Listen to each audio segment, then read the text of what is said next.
y venceremos. Cristo muy pronto vendrá.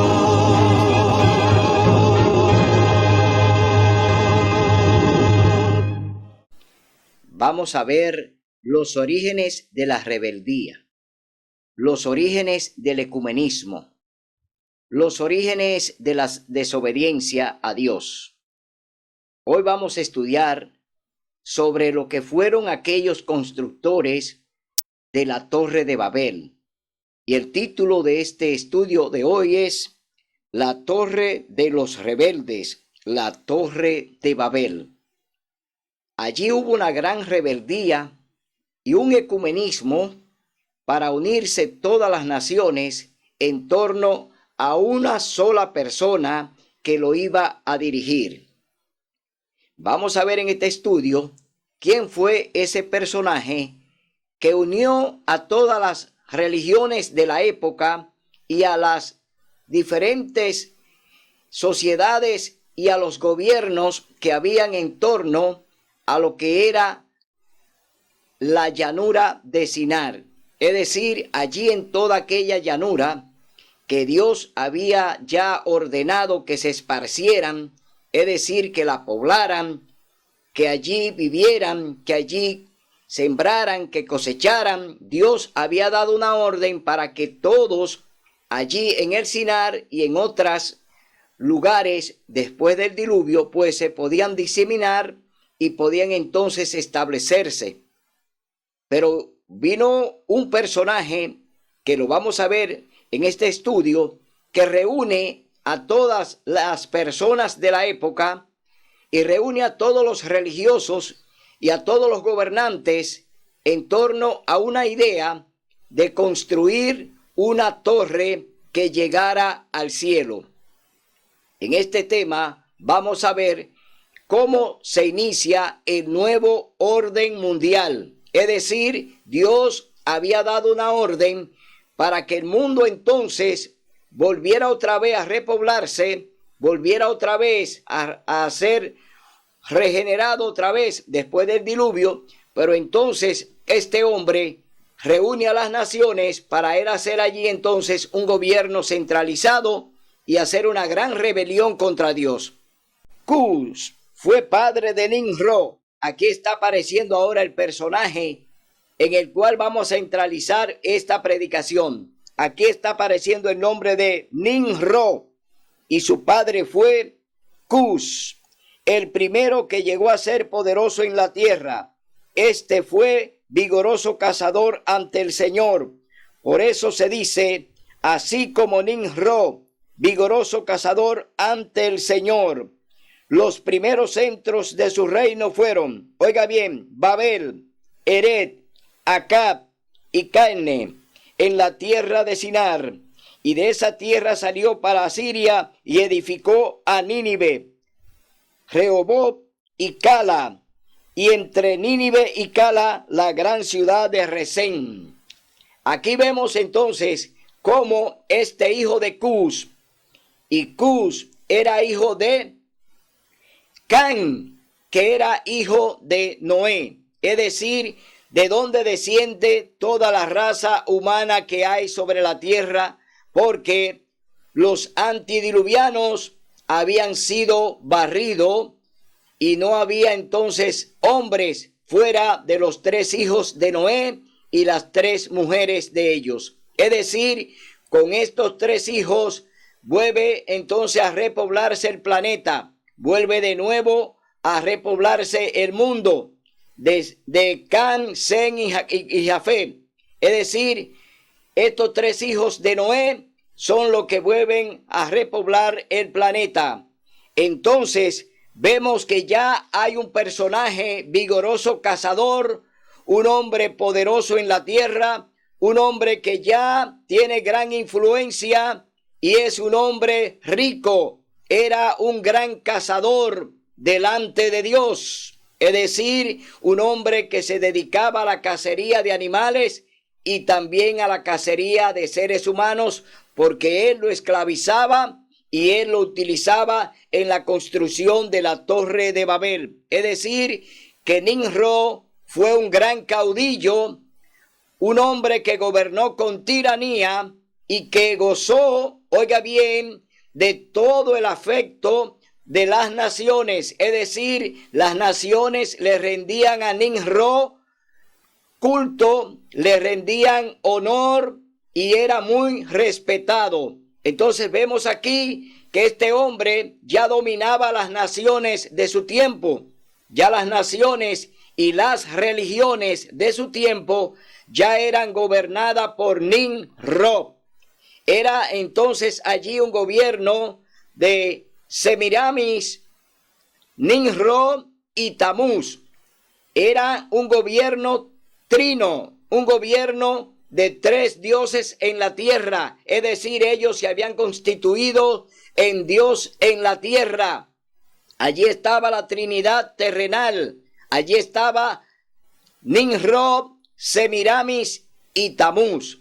Es decir, ellos gobernaban en la edad antigua y ellos fueron los que indujeron a las naciones para que se construyera la famosa Torre de Babel, una torre que se edificó con la finalidad de levantarse contra Dios. Es decir, no era la intención de Dios de que ellos pues se reunieran todos allí en torno a esta construcción, a este monumento llamado la Torre de Babel. No era esa la idea de Dios, sino la idea de que se esparcieran y de que vivieran en todo el Sinar, es decir, que formaran naciones y pueblos y que entonces allí pudieran hacer cada uno su familia y cada uno hacer sus cosas cotidianas.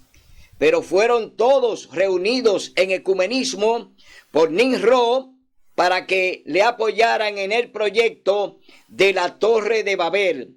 Allí se produce el primer ecumenismo del mundo.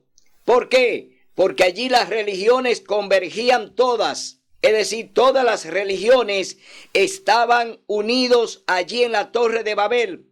De igual modo, también los presidentes, los gobernantes, los reyes estaban unidos a esta idea de Nimrod y formaron un gran gobierno, formaron una gran tiranía.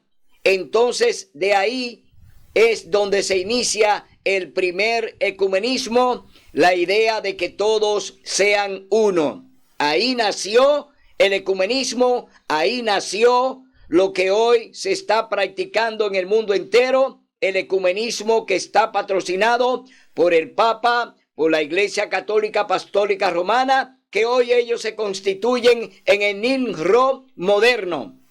Están llevando a cabo la misma idea de Nimrod. Están uniendo a las naciones, están uniendo a todas las religiones y hoy vemos entonces que este movimiento que surgió allí en la Torre de Babel, en el capítulo 11, libro de Génesis, hoy lo estamos viendo delante de nosotros.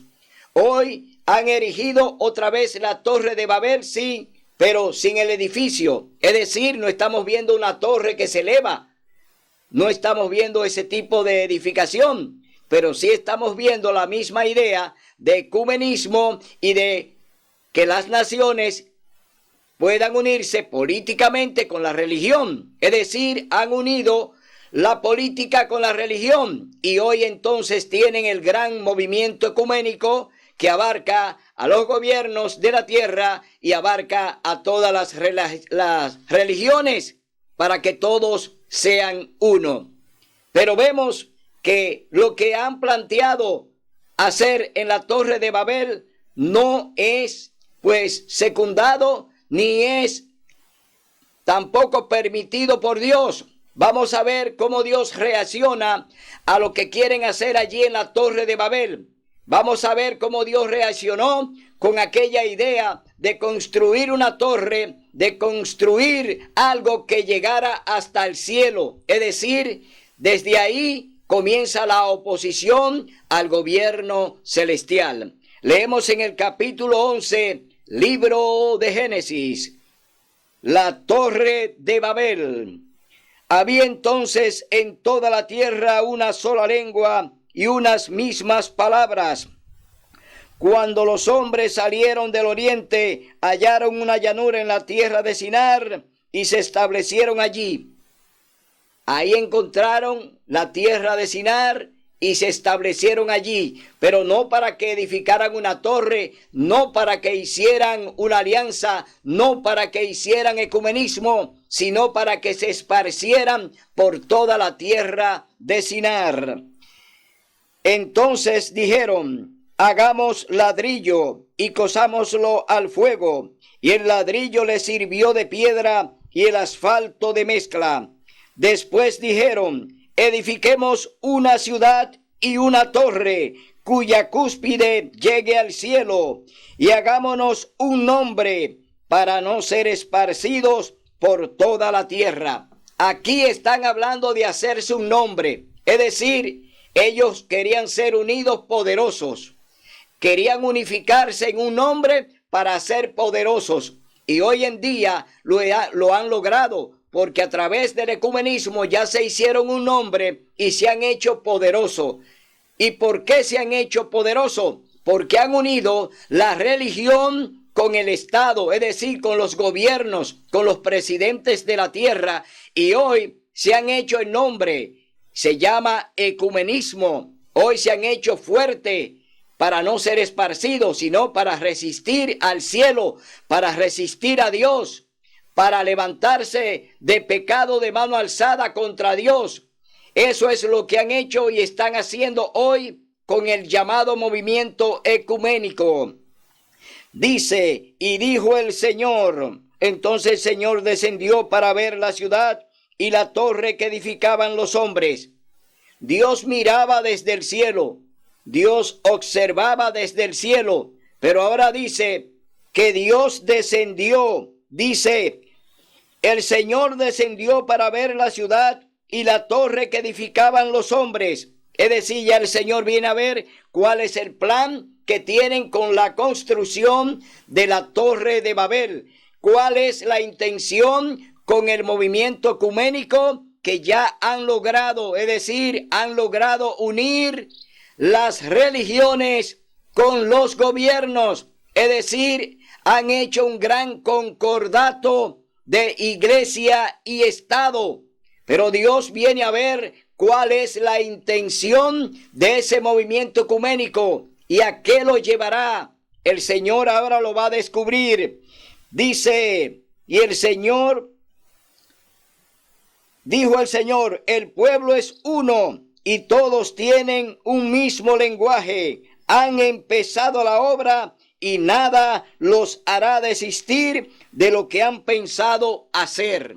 Oiga bien, desde ahí, desde la Torre de Babel, ya tenían un plan y Dios miró en sus pensamientos, porque Dios lo sabe todo. Dios miró que nadie lo haría ya desistir de lo que habían planeado hacer. Es decir, ya se habían levantado contra Dios, ya habían manifestado, oiga bien, su rebeldía contra Dios y nadie lo iba a hacer desistir. Es decir, se unieron en ecumenismo, se unieron en concordato, se unieron contra Dios, contra su ley, contra su mandato, contra su orden. Es decir, están en rebeldía contra Dios y nadie lo hará desistir de lo que han pensado hacer. De igual manera, hoy el movimiento ecuménico está en la misma parte que estuvieron los que estaban allí construyendo la Torre de Babel. Es decir, vemos que ellos tenían una sola idea. Han planeado hacer una oposición a Dios allí en la Torre de Babel. Empezaron la obra y nadie lo hará desistir de ello. Entonces, de igual manera, hoy el ecumenismo se propone con los gobiernos de la tierra invalidar la santa ley de Dios para promulgar el domingo como día de culto. Es decir, el plan que había allí en la Torre de Babel era desconocer la ley de Dios. Era ello hacer un gobierno que no tuviera que ver nada con Dios y que Dios no tenía que meterse con ellos. Es decir, un gobierno independiente donde Dios no iba a tener ninguna participación. Es decir, ellos iban a constituir su misma religión, ellos iban a hacer su propio gobierno, es decir, sus leyes, y que Dios no tenía que meterse con ellos. Esa idea nadie lo iba a hacer desistir de ella. De igual manera, hoy el ecumenismo tiene la misma intención. El ecumenismo hoy plantea cambiar los mandamientos, destituir el cuarto mandamiento de la ley de Dios, el sábado, para entonces promulgar el domingo como día de culto. Es una alianza parecida a la que se hizo allí en la Torre de Babel. Hoy esa alianza está en vigencia y se está ejecutando en el planeta. Los diferentes movimientos están trabajando para la promulgación de la ley dominical en la parte religiosa a través del ecumenismo con las religiones que están pidiendo que se promulgue el domingo como ley dominical para el culto a Dios, como los gobiernos que también están para recibir esa orden del Vaticano, del papado, para entonces formar el decreto y promulgar una ley civil que será aplicada en el área religiosa. Oiga bien, los gobiernos no pueden hacer leyes religiosas. Sin embargo, la Iglesia Católica está llevando a los gobiernos que aprueben una ley religiosa para que el domingo sea día de culto, para que el domingo sea dedicado a Dios. Es decir, invalidar una ley divina, la ley de Dios, el cuarto mandamiento que habla del santo sábado. Este es el plan que tiene el ecumenismo. Ese es el plan que había en la Torre de Babel. Desconocer la ley de Dios por completo. Es decir, Dios no iba a tener ninguna participación con lo que se iba a realizar en la Torre de Babel. Por eso Dios desciende, por eso Dios quiere mirar cuál es el pensamiento, cuál es la actitud que el hombre tiene hacia él. Es decir, Dios viene a ver qué están haciendo los hombres. Dice el Señor, ahora pues, descendamos y confundamos allí su lenguaje, para que ninguno entienda el habla de su compañero. Así el Señor los esparció por la faz de toda la tierra y dejaron de edificar la ciudad. Por eso fue llamada Babel, porque allí el Señor confundió el lenguaje de toda la tierra y desde allí los esparció por toda la tierra. Es decir, Dios entonces hace cumplir lo que Él mandó. Dios les dijo que tenían que poblar toda la tierra de Sinar, que tenían que allí pues poblarla, pero no concentrarse en un movimiento contra Él. Y Dios aquí entonces confunde sus lenguajes, es decir, ahí viene el don de lengua, ahí comenzó el don de lengua con los idiomas. Cada pueblo habló un lenguaje y se fue para su lugar. Cada pueblo se fue con su lenguaje y se dividieron. Es decir, los idiomas nacen en la Torre de Babel, aunque fue una confusión, pero para que no se edificara la torre y para que la idea no prosperara, entonces Dios lo que hace es que confunde la lengua de cada uno y entonces no pueden entonces entenderse, no pueden entonces ponerse de acuerdo como lo hacían antes de que el Señor produjera eso de la división de la lengua que ellos hablaban. Era un solo idioma, es decir, se oía la voz de Dios. El mandato de Dios se escuchaba porque solamente se obedecía esa voz, era la voz del Señor. Pero ellos no quisieron escuchar a Dios, entonces el Señor le confundió el idioma y lo repartió entre todas las naciones del mundo. Es decir, cada nación hoy habla un idioma que Dios permitió para que ellos se fueran a cada uno a su lugar, para que cada uno edificara en su lugar y se esparcieran por toda la tierra.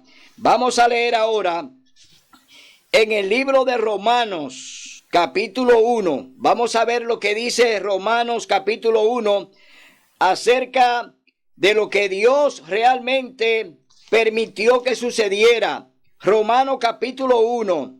Leemos entonces por qué el Señor permitió que allí en la Torre de Babel se produjeran estas divisiones de que cada nación se fuera a su lugar. Pero ahora vamos a ver que todo lo que pasó en la Torre de Babel, que vino por la desobediencia, que vino por el mandato de Nimrod, que gobernaba a las religiones y que gobernaba también a los gobiernos y a los reinados de su tiempo, trajo que Dios entonces produjera la división de aquellos constructores y se fuera cada uno para su lugar. Capítulo 1, libro de Romanos, del verso 18 en adelante. Ellos conocían los atributos de Dios. Ellos conocían los atributos de Dios porque ya el Señor había hablado por boca de Enoc y por boca de Noé. Es decir, Dios había hablado ya de su existencia y de todo lo que había hecho.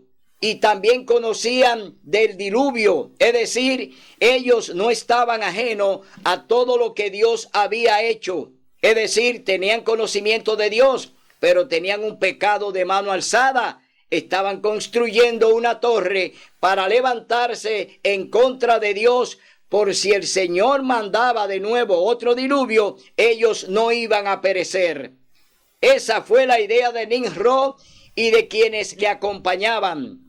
Entonces leemos en el capítulo 1, verso 18 en adelante, libro de Romanos. La ira de Dios se revela desde el cielo contra toda impiedad e injusticia de los hombres, que suprimen la verdad con su injusticia. La ira de Dios se revela desde el cielo. Claro, se reveló contra Satanás, contra Lucifer, contra el que pecó por primera vez en el cielo. Fue lanzado del cielo a la tierra con sus ángeles. Es decir, desde ahí comienza entonces la justicia de Dios. Desde el cielo con Lucifer, que fue lanzado a la tierra y que es el gran tirano y es el que pone en rebeldía a los hombres contra Dios. No se ponen solo los hombres contra Dios. Satanás está obrando a través de ellos. Es decir, la gran rebelión que hay la está patrocinando Satanás. Habiendo ellos conocido a Dios, no lo glorificaron como a Dios, ni le dieron gracias. Antes se ofuscaron en vanos razonamientos y su necio corazón se entenebreció. Aquí estamos viendo la misma acción de los que estaban construyendo la Torre de Babel, pero que esa misma actitud la tuvieron los antidiluvianos que fueron barridos por el diluvio. Entonces vemos que una generación entonces sale, muere, desaparece y entonces surge otra generación que es la de los 3 hijos de Noé. Es decir, a través de ellos viene otra generación, pero que ya no tienen excusa, porque ya Dios había manifestado su poder y su grandeza. Es decir, Dios se había dado a conocer con todos los eventos que Él mandó y todas las cosas que Dios permitió. Por eso vemos que ya, como dice el apóstol Pablo, dice, se ofuscaron en vanos razonamientos y su necio corazón se entenebreció. Jactándose de ser sabios, se volvieron necios y cambiaron la gloria de Dios inmortal, por imágenes de hombre mortal y hasta de aves, cuadrúpedos y reptiles. Y por eso Dios los entregó a la inmundicia debido a la concupiscencia de sus corazones, de modo que deshonraron sus propios cuerpos entre sí mismos, cambiaron la verdad de Dios en mentira y adoraron y sirvieron a las criaturas antes que al Creador, que es bendito por los siglos de los siglos. Aquí vemos que ya Dios a los antidiluvianos, pues lo entregó a la destrucción, al juicio que hizo cuando envió a Noé a predicarle por 120 años. Entonces, de igual modo, lo que están construyendo la Torre de Babel ya tienen un precedente de la ira de Dios, tienen un precedente de cómo Dios gobierna. Dios es soberano en el cielo y en la tierra, pero los hombres no quieren escuchar a Dios, los hombres no quieren saber nada de Dios, se hacen necio en sus propios pensamientos, es decir, ellos quieren hacer las cosas a su manera, en rebeldía, hacer las cosas en contra de Dios, echando la ley de Dios por tierra, es decir, no quieren obedecer la santa ley de Dios, el mandato que Dios nos ha dado para que obedezcamos para vivir. Y vemos entonces que ya la degradación ha llegado a nuestros días. Hoy vemos las naciones están igual que en los tiempos de la Torre de Babel. Andan buscando edificar un movimiento mundial para echar la ley de Dios por tierra. Es decir, se están uniendo como en la Torre de Babel para echar la ley de Dios por tierra. Es decir, enterrar el cuarto mandamiento del Santo Sábado para promulgar entonces una ley dominical que será la que regirá en el planeta. Vemos entonces que los planes hoy no son ya de Nimrod. Los planes de hoy en día son ya del papado. A través del Vaticano se está entonces gestando la gran alianza, la nueva Torre de Babel, el nuevo orden mundial que fue el que comenzó allí con Nimrod en la Torre de Babel. Es decir, el nuevo orden mundial, no el que Dios había establecido, lo inició Nimrod en la Torre de Babel. Y ahora lo continúa el nuevo Nimrod, que es el Papa. Es decir, todo lo que se está haciendo ya sucedió. Todo lo que estamos viendo ya pasó, pero hoy se está repitiendo la historia. Ese movimiento de la Torre de Babel, hoy lo tenemos con nosotros disfrazado a través de ¿qué? Del ecumenismo, a través de Laudato Si, a través del Pacto Educativo Global, es decir, 3 grandes proyectos que unifican otra vez a la Torre de Babel para atraer a las naciones, para que le secunden, para atraer a los presidentes de las diferentes naciones para que secunden estos proyectos que son del Vaticano y que son de la Iglesia Católica Apostólica Romana a través del papado. Entonces estamos viendo una reedificación otra vez de la tiranía que tuvo Nimrod allí cuando esclavizó a los religiosos y esclavizó a los gobiernos de su época. De igual manera el papado también va a hacer lo mismo. Vienen con una gran tiranía. ¿Para qué? Para que todos le apoyen, para que todos sean uno, para que todos se unifiquen en la idea de promulgar la ley dominical, que será la ley para invalidar la santa ley de Dios. Mi hermano, hoy tú tienes que abrir los ojos porque tenemos el nuevo orden mundial restablecido como lo fue en los tiempos de la Torre de Babel. Vemos entonces cómo se vuelve a reedificar de nuevo la misma idea, con la misma intención, levantarse contra Dios de pecado de mano alzada, es decir, levantar la mano contra Dios para decirle, tú no gobiernas aquí, aquí gobernamos nosotros. Se hacen necio en su propia opinión. Es decir, hoy se hacen necio porque tienen su propia opinión. Hoy se hacen necio porque tienen su propio plan. Es decir, unen otra vez las naciones con los idiomas que Dios allí separó, allí en el Sinar, en la Torre de Babel. Esos idiomas hoy vuelven y se ponen de acuerdo. Allí se dividieron, allí salieron cada uno para su lugar como Dios quiso. que fuera. Hoy entonces lo traen de nuevo, traen las lenguas otra vez y la unifican para rebelarse contra Dios. Entonces vemos cómo se reunifican otra vez las lenguas de todas las naciones a través del ecumenismo, a través del Laudato Si y a través del Pacto Educativo Global. Entonces, aquí vemos una reedición de la nueva Torre de Babel a través del nuevo orden mundial, que es lo que se está gestando y que en el 2030 la Agenda 2030 de la ONU lo pondrá en ejecución. Es decir, el gobierno mundial está a la vuelta de la esquina. El gobierno mundial ya está casi instalado. Ellos pues pusieron un plazo de 10 años, del 2020 al 2030, instalar el gobierno global, el gobierno que va a ejercer con tiranía y contra Dios, porque van a invalidar su ley. Ese nuevo orden mundial traerá la destrucción del planeta. Es decir, están ellos mismos fraguando su propia destrucción conjuntamente con Satanás y sus ángeles. Ellos mismos están cavando su propia fosa, su propia tumba.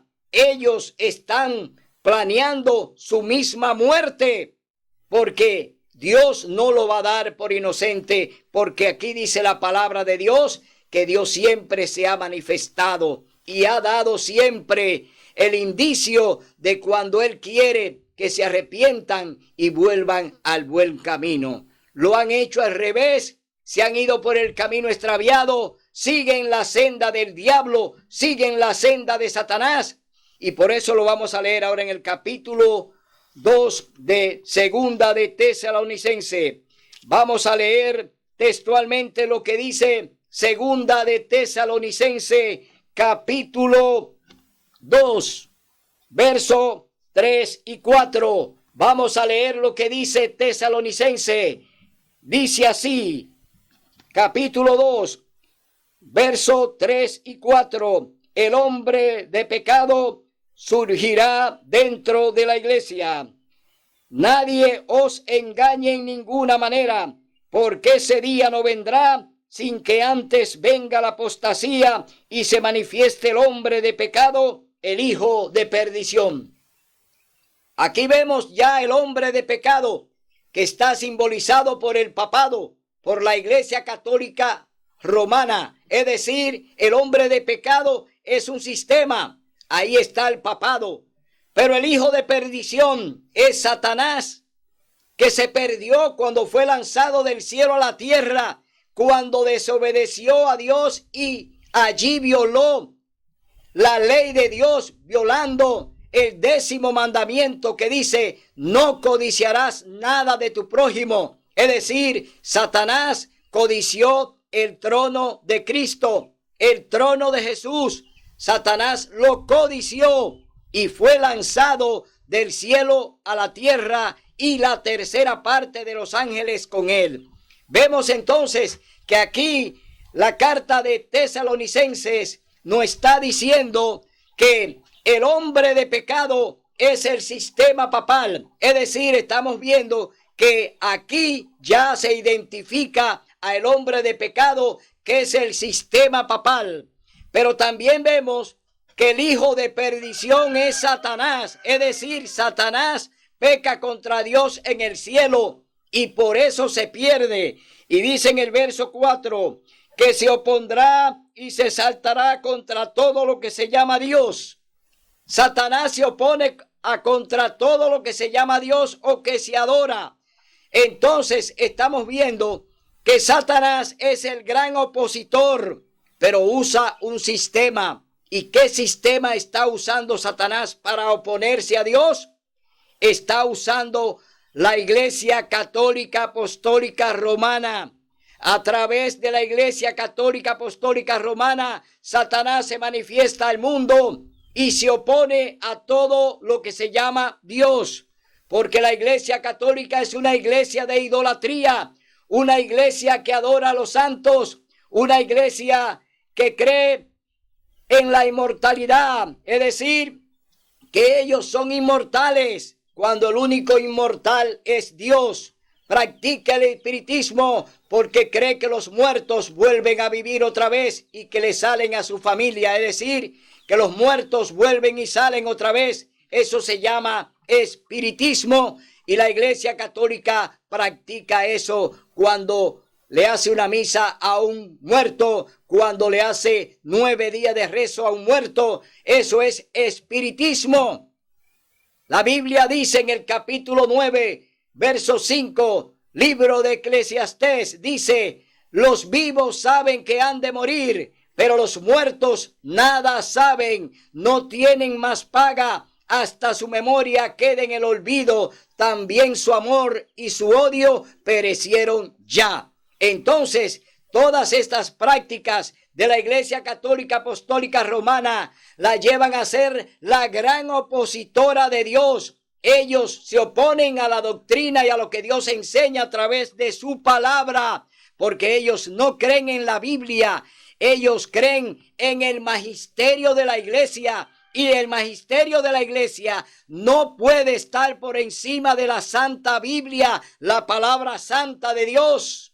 Y ellos le hacen oposición a Dios, también enseñando sus doctrinas falsas, dándole a beber su vino de fornicación. El vino de Babilonia lo tiene embriagado, están borrachos, porque Babilonia le ha dado a beber de sus doctrinas, le ha dado a beber de su vino que está fermentado y que lo está envenenando. Seguimos leyendo en el capítulo 2, verso 4, que se opondrá y se saltará contra todo lo que se llama Dios o que se adora, hasta sentarse en el templo de Dios como Dios, haciéndose pasar ¿por quién? Por Dios. El Papa dice ser el vicario de Cristo. Él dice ser el sustituto de Cristo en la tierra. Es decir, él está plagiando al Espíritu Santo. El vicario que está en la tierra y que fue dejado por Jesús es el Espíritu Santo. Dios no ha dejado ningún hombre para que le represente con el título de él en la tierra. El Papa entonces está usurpando solamente todas las cosas que pertenecen al Espíritu Santo. El Papa se le ha atribuido como representante de Dios en la tierra. Esa es una gran blasfemia. Ese es un pecado de mano alzada. El Papa se ha rebelado contra Dios de manera que hoy en día vemos esta gran oposición a través de estos proyectos, como es el ecumenismo, que todos sean uno, como es el proyecto de Laudato Si, salvemos el planeta, y el proyecto educativo que va en torno a la educación mundial, es decir, movimientos y proyectos que van en contra de Dios, que no están a favor del cielo. Hoy lo están practicando a través de la Iglesia Católica Apostólica Romana. El Papa no representa a Dios en la tierra. El Papa es un pecador. Lo dice la palabra de Dios. Por cuanto todos han pecado, estamos destituidos de la gloria de Dios. Es decir, no hay uno solo. Entonces, si no hay un solo hombre en la tierra que no haya pecado, ¿por qué el Papa quiere entonces erigirse como el vicario de Cristo, como el representante de Dios, cuando ya el Señor dejó el día del Pentecostés al Espíritu Santo para que dirigiera su obra aquí en la tierra? La obra del Espíritu Santo está dirigida por él en la tierra. La obra del Espíritu Santo es convencer de pecado y arrepentimiento para venir a los pies de Cristo. Hoy yo te digo, hermano, no creas en hombre. Lo dice el libro de Hechos capítulo 5, verso 29. Es menester obedecer a Dios antes que a los hombres. Jeremías 17:5 te dice: maldito es el hombre que cree y confía en el hombre y se apoya en él. Hoy las naciones están creyéndole al Papa y hoy se están uniendo en torno a sus proyectos y están llevando a cabo la rebeldía que va a llevar a la destrucción del planeta. Hoy te hablamos, hoy te exhortamos a que salga de ahí, pueblo mío. Sal de esa confusión, sal de Babilonia, abandona ese sistema. Te están engañando, te van a llevar a la destrucción. Dios te dice, sal de ahí, pueblo mío. Capítulo 18, libro de Apocalipsis. El llamado del Señor es que salga de esa confusión en la que tú estás metido hoy en día, llevándote de los hombres y oyendo esa campana que no tiene sonido certero. Vamos a leer en el libro de Apocalipsis, capítulo 13, libro de Apocalipsis. Vamos a ver lo que dice la palabra de Dios en el libro de Apocalipsis, capítulo 13. Aquí está Nimrod resurgiendo, saliendo de la ceniza, de la destrucción. Después que fue vencido por el mismo Dios en la torre de Babel, hoy Él se levanta de las cenizas para llevar a cabo su gran movimiento ecuménico, para llevar a cabo su gran alianza diabólica. Oiga lo que dice el libro de Apocalipsis, capítulo 13. Aquí habla de que ese sistema, el sistema papal, iba a recibir una herida mortal en el año de 1798, cuando el general Berthier entró al Vaticano y destituyó al Papa. Es decir, ahí sufrió una herida mortal en el área civil. Es decir, se le quitaron los controles civiles que tenía el papado. La gran alianza del papado con los gobiernos era que ellos podían gobernar en el área civil, ellos podían quitar y poner reyes, ellos podían tumbar gobiernos y poner gobiernos, pero esa herida se produjo en el año de 1798, cuando fue destituido el Papa, y entonces recibió una herida mortal.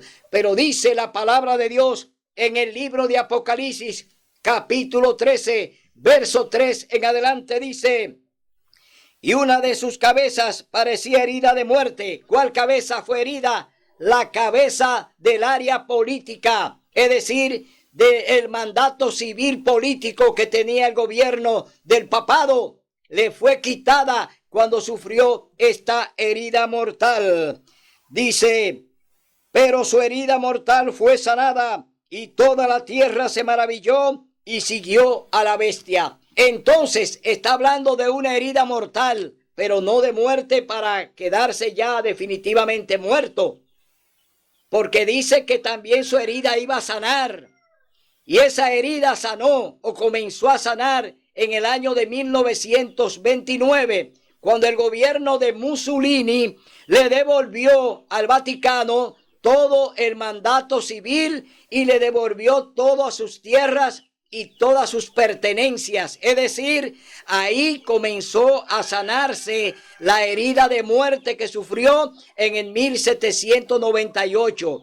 ¿Cuándo comienza a recuperarse de nuevo? En el año de 1929, cuando el gobierno de Mussolini pues le devolvió al Vaticano toda la autoridad para volver a gobernar el planeta.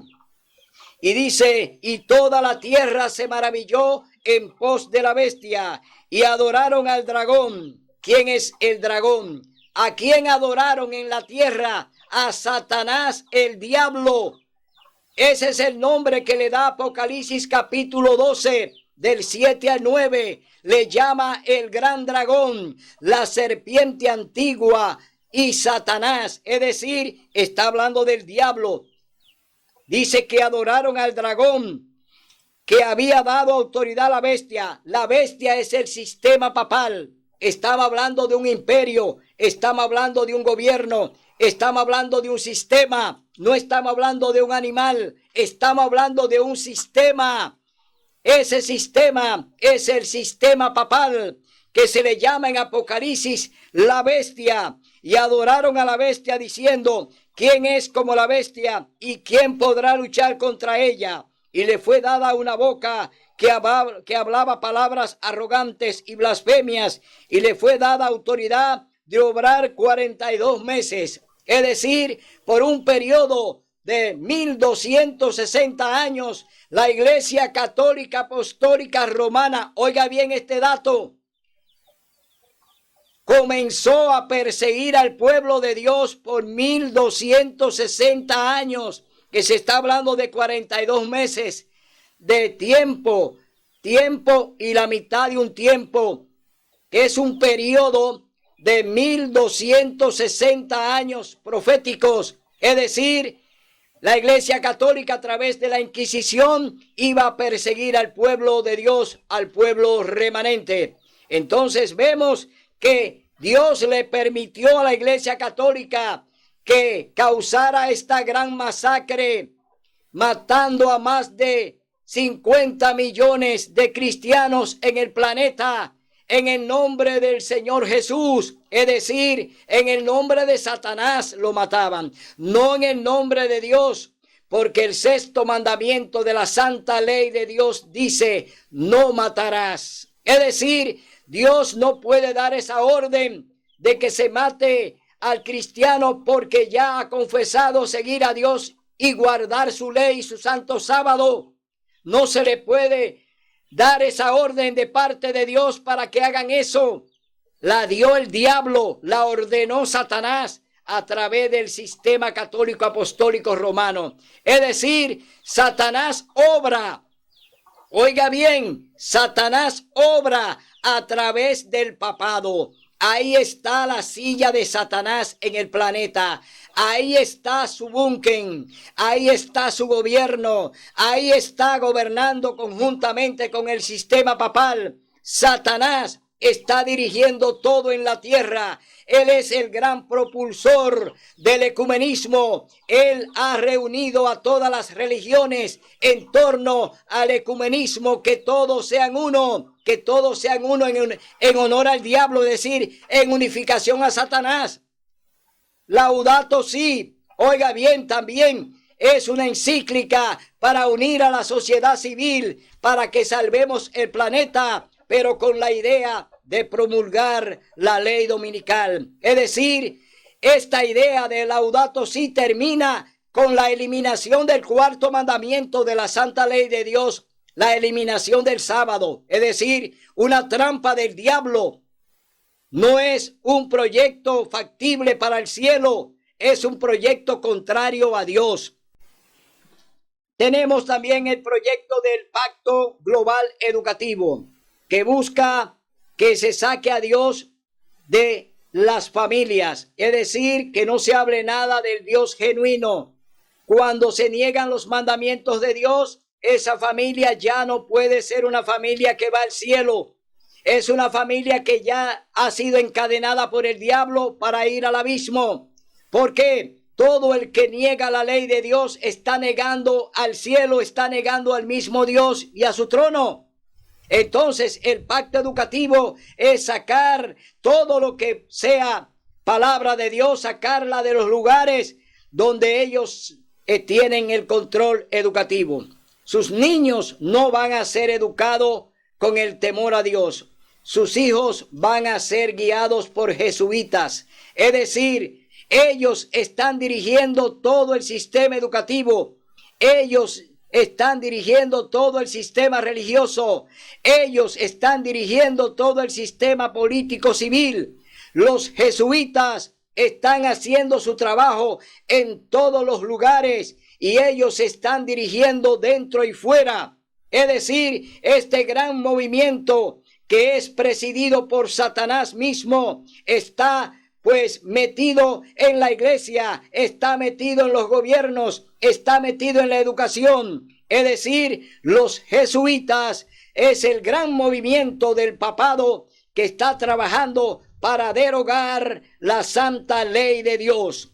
Abre los ojos, mi hermano. Tú tienes que saber quiénes te dirigen. Tú tienes que saber quiénes son los genuinos, los que no hablan según lo que dice el libro de Isaías, capítulo 8, verso 20, a la ley y al testimonio, si no hablan conforme a esto, es porque no le ha amanecido. Es decir, abre los ojos, porque hoy proyectos que aparentemente pueden ser saludables para la iglesia, pueden ser saludables para los gobiernos, pueden ser saludables para la educación, no son más que una trampa del diablo para llevar a cabo su gran obra, para llevar a cabo la reconstrucción de la Torre de Babel en rebeldía contra Dios, imponer un gobierno mundial, lo que será el nuevo orden mundial, que será un gobierno tirano, que no será dirigido por el Papa, no será dirigido por el Vaticano, será dirigido por el mismo diablo. Óigalo bien, Satanás va a tener la oportunidad de gobernar el planeta. Dios le va a dar esa oportunidad a Satanás, pero será su perdición, porque será lanzado al lago de fuego. Es decir, Satanás procura hacer esto, pero él va camino al abismo. Vamos a leer entonces en el capítulo 14, libro de Apocalipsis. Vamos a ver cuál es la recomendación que Dios nos da para la salvación y la vida eterna. ¿Qué nos recomienda Dios? ¿Cuál es el distintivo de los genuinos seguidores de su gobierno? Apocalipsis capítulo 14, verso 12 y 13, te dice quiénes son. 3 distintivos de los santos. Aquí está la paciencia de los santos, los que guardan los mandamientos de Dios y la fe de Jesús. Es decir, no la fe en un hombre, no la fe en el Papa, no la fe en un talismán, no la fe de un Islam, la fe en Cristo Jesús. Es decir, tú tienes que tener la fe de Jesús, que es el espíritu de profecía. Si tú no crees en las profecías, tú andas en tinieblas y no verás la verdad, porque no la va a poder entender ni conocer, porque es a través del don profético que Dios nos enseña y nos desvela la verdad de lo que está sucediendo hoy en el planeta, de lo que está pasando en el mundo hoy. Dios nos revela a través del don profético todo lo que está pasando, todo lo que se está haciendo, todo lo que se está diseñando, planes diabólicos, planes en contra de Dios para llevar al hombre a la perdición.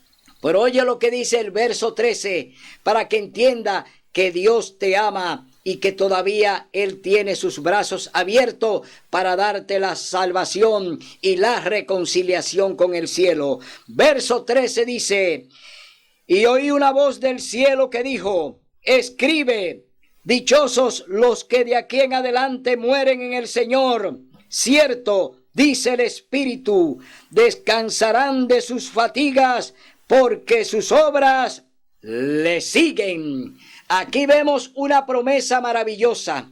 Aquí vemos que el Señor nos está diciendo que aunque maten tu cuerpo, no importa que lo maten, témele al que quiere matar tu alma. Es decir, que te quiere matar en espíritu, que te quiere quitar la fe, que te quiere quitar el creer en Cristo Jesús.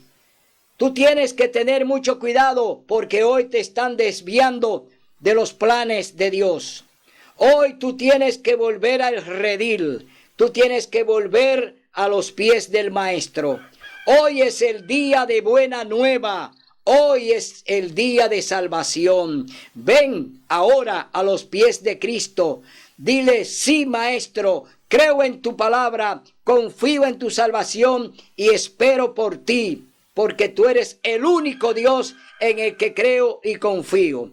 Gracias por estar con nosotros y por estar en este estudio, que te sirva de reflexión para que entienda que Cristo viene pronto en gloria y majestad.